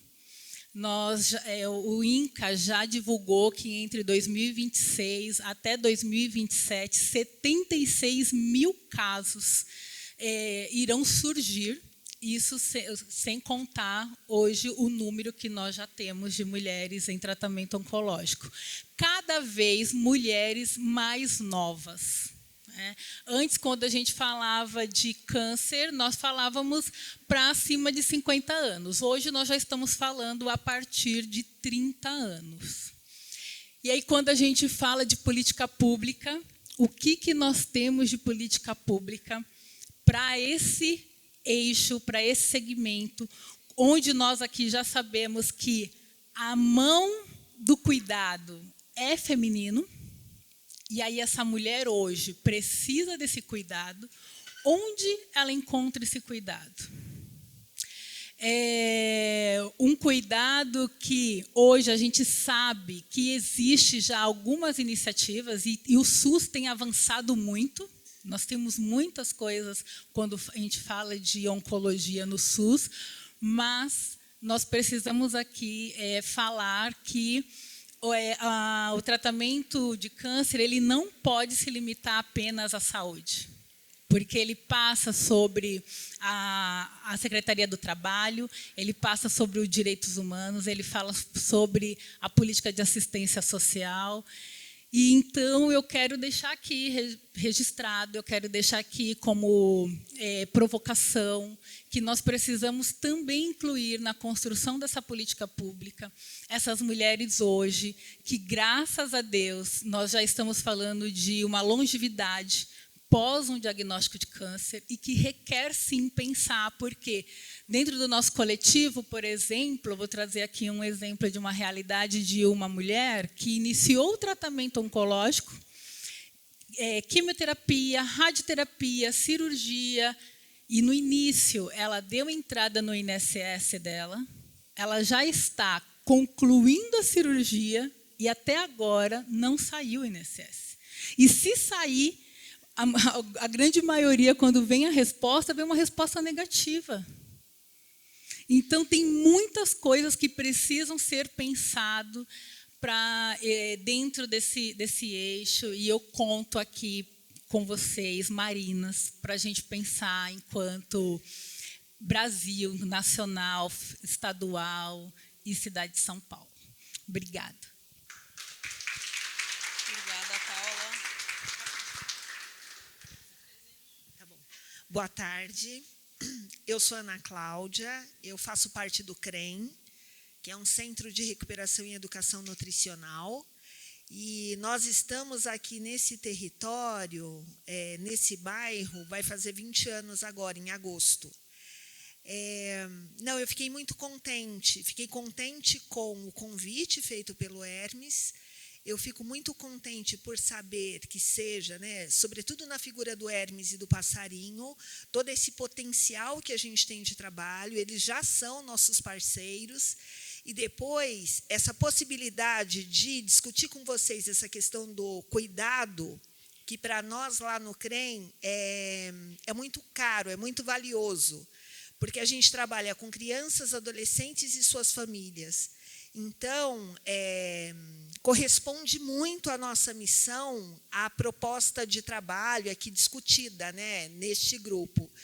Então, eu acho que amplia a nossa capacidade de trabalhar juntos essa questão do cuidado, que é tão importante e tão necessária, porque compõe o método de desenvolvimento integral da pessoa e das famílias. Então, é só um agradecimento mesmo por estar aqui com vocês. Obrigada.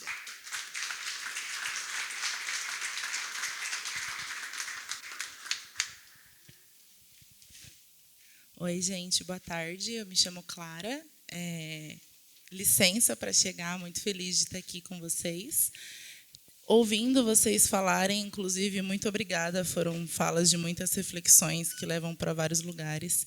Mas uma das coisas que eu fiquei pensando muito é que o cuidado na favela perpassa principalmente sobre a garantia de direitos básicos, né? E sobre a garantia do direito à vida, que é uma das coisas mais importantes para a gente que mora em periferia, principalmente, porque se manter vivo todo dia já é um desafio muito grande, né?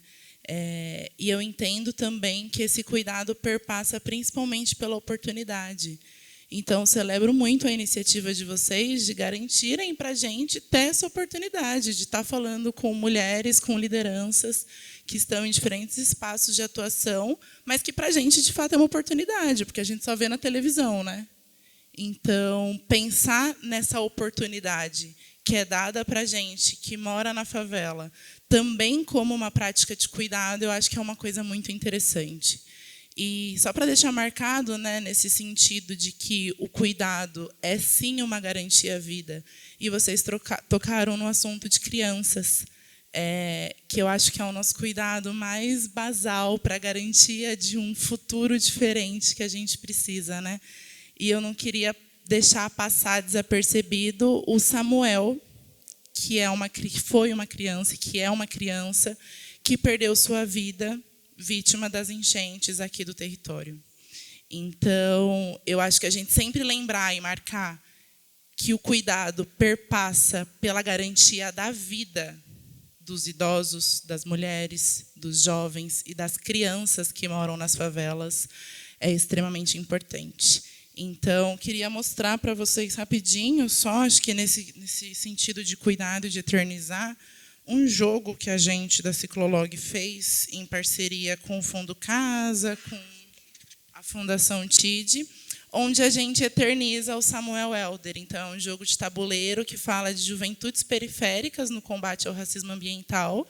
A gente caminha pelo Brasil inteiro, conhecendo várias problemáticas territoriais que estão acontecendo no Brasil, mas principalmente também conhecendo soluções que existem.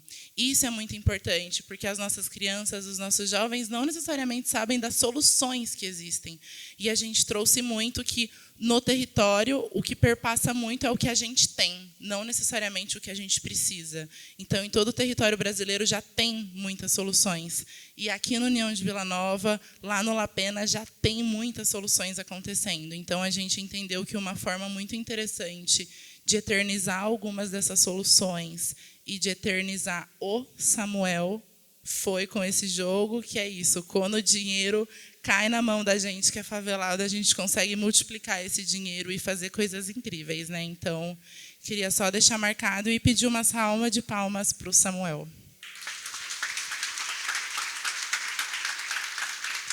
E quem quiser o jogo, a gente conseguiu fazer várias unidades, então a gente está distribuindo aí alguns jogos. Obrigada. Obrigada. Samuel, presente. Boa tarde a todos. Eu sou do Coletivo das Marias, eu me chamo Natália, sou do Jardim La Pena. Quero agradecer o convite, primeiramente, por vocês terem convidado nós, é muito importante. E falar do cuidado do Jardim La Pena é falar de compostagem, né? A compostagem, para nós, é muito importante. A gente desenvolve esse projeto no Jardim La Pena, onde não só as famílias levam um balde até nós, a um ponto de coleta, como também a gente estuda casos. Sabemos o que a família, como ela está se alimentando, como ela está comendo e de que forma ela está sobrevivendo. Então, é muito importante esse trabalho desenvolvido na educação, onde trabalhamos com essas famílias, e é um trabalho muito braçal. Temos também a educação ambiental, que é uma horta pequena que fica em cima do duto da Transpetro, onde era um antigo lixão, né? E hoje se torna uma horta sustentável, onde é orgânico. A gente alimenta uma parte da família do Jardim La Pena, que mora em cima do rio. Eu sou moradora de cima do rio, eu já sofri muitas enchentes, e através desse projeto a gente distribui essa cesta, né? em pequena quantidade, porque ainda não conseguimos abranger o Jardim La Pena todo, mas a gente entende que, para muitas pessoas, é uma cesta grande, né, onde tem o peixe também, e sabemos que muitas das crianças, agora que vai sair de férias, não tem aonde se alimentar, porque a gente sabe que as crianças, a maioria das periferias, se alimenta nas escolas. É isso.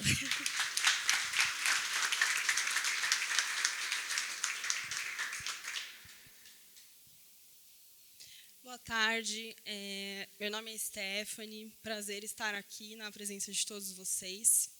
Muitos aqui não me conhecem ainda, mas quem é do NUA já sabe quem eu sou. Hoje faço parte do NUA, em conjunto com o meu sócio, o Dr. Tiago, que está aqui. E como funciona a nossa participação aqui no NUA? Nós tivemos um olhar diferenciado para os problemas jurídicos que acontecem dentro das comunidades. E aí a gente pensou, por que não levar isso para uma instituição que já conhece os problemas de perto de uma comunidade, e a gente chegou nessa conclusão através de outras associações que nós desenvolvemos um trabalho jurídico. E aí a gente começou a perceber que, ok, nós temos uma defensoria pública, mas ela não dá conta de toda a demanda. E, inclusive, quando pegam algumas demandas, o trabalho não é feito de uma forma pessoal, não é feito de uma forma, com um olhar de estou lidando com uma vida, preciso resolver o problema dessa pessoa, porque isso afeta a vida dela. Então, tendo esse olhar, a gente resolveu trazer para o NUA o escritório social. E o que é o escritório social? Escritório social, através de projetos, né, propostas enviadas, que são disponibilizadas pelas entidades, pelos órgãos. A gente manda a proposta sendo aprovada, o projeto sendo aprovado para nós. A gente usa essa verba para conseguir ajudar as pessoas dentro da comunidade que precisam de atendimento, de um olhar diferenciado, de cuidado, que é o que nós estamos falando aqui hoje. A colega falou de pessoas que precisam do BPC ou de um benefício, uma assistência, e tem essa dificuldade de conseguir. Mesmo através de provas, muitos pedidos são indeferidos. Então, por que isso? Porque não tem um olhar com cuidado. Aquele profissional que pega não olha com cuidado para a necessidade da pessoa. Então, é isso que a gente está implementando, e gostaria muito, essa é uma grande oportunidade de pedir a vocês que olhasse com carinho para esse tipo de trabalho, né, e nos ajudassem, não só aqui, mas em outras comunidades que devem ter algum tipo de trabalho dessa forma, para conseguir atender a todas as demandas jurídicas da comunidade, porque não é algo irrelevante, é algo muito importante. Às vezes, um problema jurídico que a pessoa está passando pode afetar muito a vida dela, e afeta a saúde, afeta a família inteira. E eu não vejo outros profissionais olhando com humanidade para isso.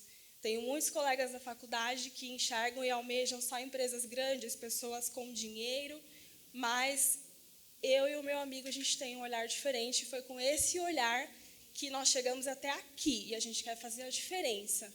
Porque as pessoas têm problema, na comunidade tem problema, sim, problema que pode ser resolvido, mas se você olhar com um olhar não só de ganhos, mas sim de humanidade, pode ser transformado, e a gente conta com a ajuda de vocês.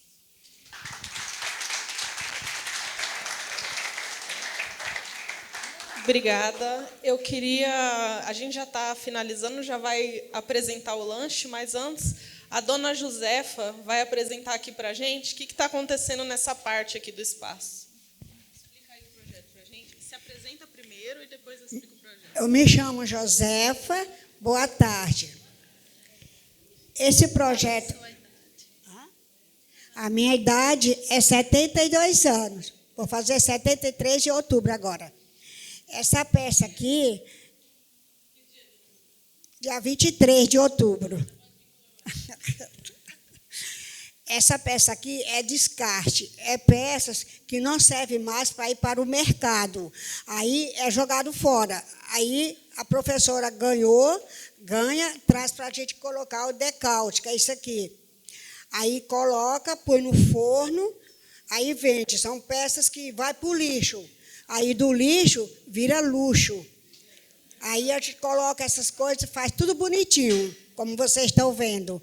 Aí é para vender. Vende, aí o dinheiro ela divide com nós, que a gente faz, as pessoas que trabalham aqui, a gente aprendemos a fazer isso aqui, já vai fazer 4 anos que nós fazemos isso aqui, que a professora traz para nós, a professora Natasha. Ela, é muito legal esse trabalho aqui. Tudo é peças que vão para o lixo. Aí a gente reaproveita tudinho, aproveita, coloca isso aqui tudinho, aí depois que está pronto, coloca, aí seca com a toalhinha para não ficar bolha d'água, porque se ficar bolha d'água, aí quando coloca no forno, aí fica aquelas bolinhas, aí fica feio. Tem que secar bem sequinho para ficar bem bonitinho. Ó. Aí vai para vender, aí vende. Obrigada.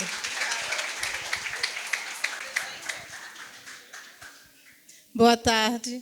Eu me chamo Vanusa, eu trabalho também com esse projeto aqui, que é o descarte, né, do colo de vó, que já vamos fazer 4 anos que estamos aqui com esse projeto, fazendo essas peças que tira muitas mulheres de casa, né, que fica aí, não tem o trabalho. E aqui, isso aqui é um passatempo muito bom que a gente vem para cá nas tardes da segunda, da quarta-feira, e a gente faz esse trabalho maravilhoso com a Natasha, né, o Hermes aqui, nosso querido Hermes, cedeu o espaço. E ela trouxe esse projeto para cá, para dentro da comunidade, que ajuda muitas senhoras, né?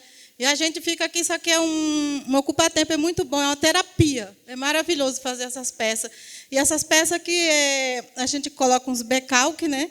Que a gente cola, queima, que ela já falou. É umas peças que não tem, né, valor para o mercado, mas aí a gente dá uma vida a elas e ela fica essas peças lindas, né? Maravilhosas, nem dá para acreditar. Então, assim, peças que têm pequenos defeitos, que a fábrica não quer mais, então aí a Natasha pega e a gente faz esse trabalho maravilhoso nessas peças e a gente vende, né? É muito bom. E agora a gente também vai estar dando aula lá no SESC, a partir da semana que vem também. A gente faz vários, como é que fala? A gente vai para vários lugares apresentar essas peças e a gente vende também. Então, assim, a nossa peça está por aí. Até o Instagram aqui, quem quiser acessar, é só acessar e lá vai ver o trabalho lindo que faz aqui nessa comunidade. E ela está sempre trazendo mais coisas, né? Ela e a Denise, né? Que o Hermes aqui, graças ao Hermes que cedeu esse espaço para a gente está aqui há 4 anos, e é maravilhoso fazer esse trabalho. E se vocês se interessarem, pode comprar, temos mais peça lá dentro, tá bom? Fique à vontade e compre bastante.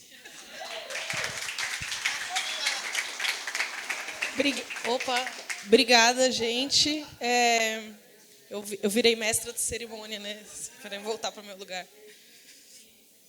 Eu queria agradecer aqui as contribuições. Eu sei que tinha muita gente com muito mais coisa para falar, mas a gente tem um tempo. E eu queria agradecer também aqui a nossa mesa com as nossas convidadas, Marinas, 3 Marinas, Elô, Marina Bragante, Marina Silva. Queria agradecer a Mônica e a Maria Alice. Acho que foi um papo muito rico e eu acho que ele foi só uma semente. É a primeira de várias conversas que a gente vai fazer aqui sobre cuidado, sobre o território. Na verdade, não é a primeira, né? Porque começou 25 anos atrás. Então, assim, mas mais uma de muitas que vão vir. Queria agradecer muito a presença de vocês, queria agradecer a escuta de vocês também e as contribuições, não só nessa conversa, mas que vocês fazem também aí na política, na filantropia, na construção dessa grande rede de cuidado, que não é feita de nó, mas sim de laços, né? E assim a gente vai. Queria agradecer mesmo de coração e pedir uma salva de palmas aqui para nossas companheiras. E daí a gente vai para o café e antes da gente se levantar para comer, eu vou passar o microfone aqui para o companheiro Adolfo, que ele vai se apresentar os cozinheiros e cozinheiras e também o menu. Vem cá todo mundo, eu faço questão que venham, vem cá.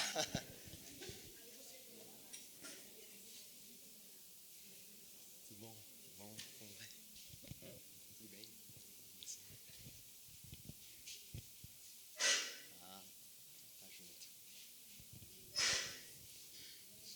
Boa tarde a todas as pessoas aqui presentes. Boa tarde a todos vocês. Uma honra estar aqui. Uma honra cozinhar para todos vocês, né? Para todos, porque nós temos a essência do que é essa instituição. Como é isso? A instituição aberta, independente do que acontece, é uma instituição que não só está na comunidade, ela é para a e faz junto com a comunidade. Então, tendo em vista que faz junto com a comunidade, nós temos aqui todas as ensinanças presentes. Colo de vó, mulheres, crianças, adolescentes, são todo mundo que nós trabalhamos aqui, esse cozinhar e o alimento para desenvolvimento da pessoa e da comunidade. Então, tem aqui representante de todas as turmas que nós trabalhamos, que fizemos esse café com bastante intencionalidade. Tem um cuscuz nordestino honrando a grande comunidade nordestina que nós temos aqui dentro da comunidade. Temos um dadinho de tapioca também, um grande parceiro, Rodrigo Oliveira, que nos doou a receita, o Rodrigo Mocotó, muita gente conhece, que nos doou equipamento. Nós temos bolos que conectam a nossa comunidade com outras comunidades do Brasil. Nós temos bolo com farinha de mesocarpo do babaçu, que nós temos contato com quebradeiras de coco do babaçu, da comunidade do Bico do Papagaio, em Tocantins, que manda essa farinha para a gente. Temos bolo de cacau com cumaru, que uma chefe do Pará nos manda esse cumaru. Então, é repleto de intencionalidade que causa ligações, não só da nossa comunidade, mas com outras comunidades. Então, a gente honra o que é nosso, mas também conecta o Brasil todo aqui com a gente com eles. Feito sempre com bastante carinho por essa turma aqui, que está aqui, e bastante sabor, teve o prazer de comer com a gente, enfim, tá com bastante carinho para vocês.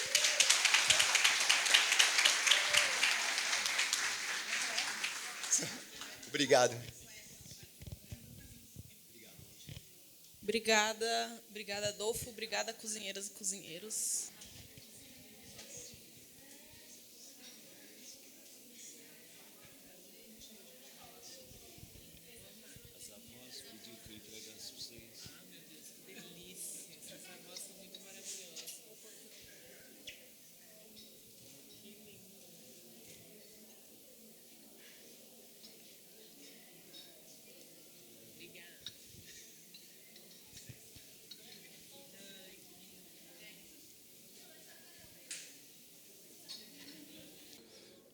Gente, eu quero agradecer a presença de todos, dessa mesa maravilhosa, que aceitaram esse convite de estar conosco aqui na comunidade. Nossos parceiros do nosso comitê comunitário, que está todos aqui, né? CREM, Marias, Gal, Edilson. Quero agradecer parceiros que nem Joaquim, que se deslocou lá do Centrão também para estar aqui conosco. Professor e diretor aqui da USP Leste, que a gente está nos aproximando para construir parceria junto. E acabou de chegar o Luiz, que é da CEDEM, que é quem recebeu o termo desse prédio. E há 5 anos que a gente vem trabalhando junto, uma parceria maravilhosa, e é isso que a gente fala, é um chegando com o chapéu do outro e um ajudando o outro, né? E eu não podia deixar de agradecer a toda a equipe do Instituto NUA e da Rede Parceira. E eu não podia deixar de agradecer a Maria José. Gente, eu tinha o privilégio de ser casado com Maria José. A Maria me enche de mimo e o José me põe na linha. Cadê você, Maria José?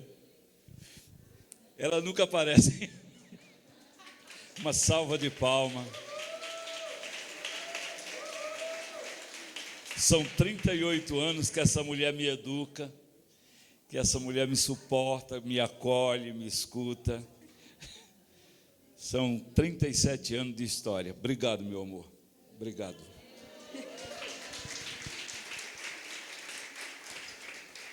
É um grande prazer receber todos vocês aqui, as Marinas, Maria Alice, Muito obrigada pela presença de todas vocês. Mônica, querida, muita gratidão. Não vou falar mais, porque senão eu esqueço o nome de alguém, e todos são do meu coração.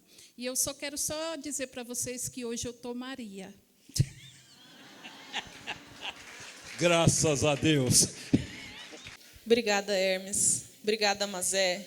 Obrigada a toda a equipe do NUA. Obrigada a todo mundo que esteve aqui. Obrigada a nossas convidadas.